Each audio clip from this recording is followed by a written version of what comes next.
Aksioni i pastrimit të Shqipërisë u ndal edhe në qytetin e Elbasanit. Inspektoriati i Mjedisit, duke aktivizuar administratën, u ndalën për të pastruar territorin pranë urës së Lizës në Mengel, një ambient mjaft i ndotur nga komuniteti aty,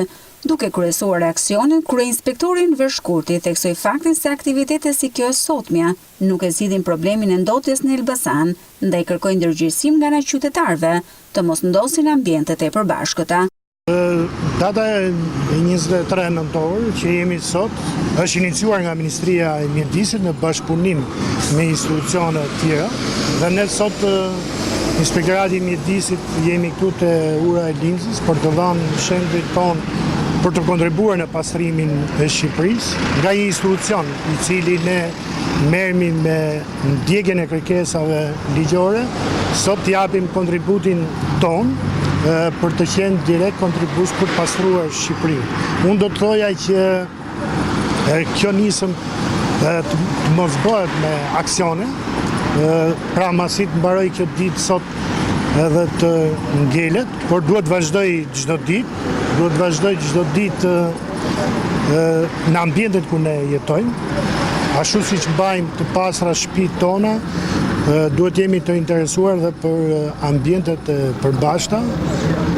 rrugët, oborret, lumejt, e të gjitha gjërat e tjera që kanë të bëjnë me mbrojtjen e mjedisit. Një nga mënyrat që do të minimizonte nivelin e ndotjes në rrugë Lumej do të ishte aplikimi i gjobave, të cilat tek ne rrallë aplikohen. Një nga kushtet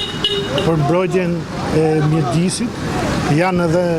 saksionet të cilat Inspektorati i Mjedisit merr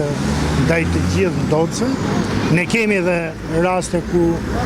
janë gjobitur, por sot jemi për çështje tjetër, jemi për të qenë kontribues për pastrimin e ambientit në të cilin ne jetojmë. Unë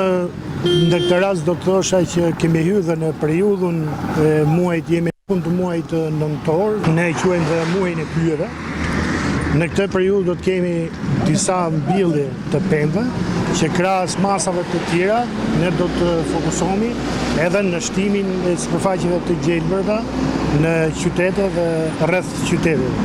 Pas kësaj faze, Inspektoriati i Mjedisit do të vazhdojë me fazën tjetër, atë të mbjelljes së pemëve në hapësira që kanë nevojë të pyllëzohen.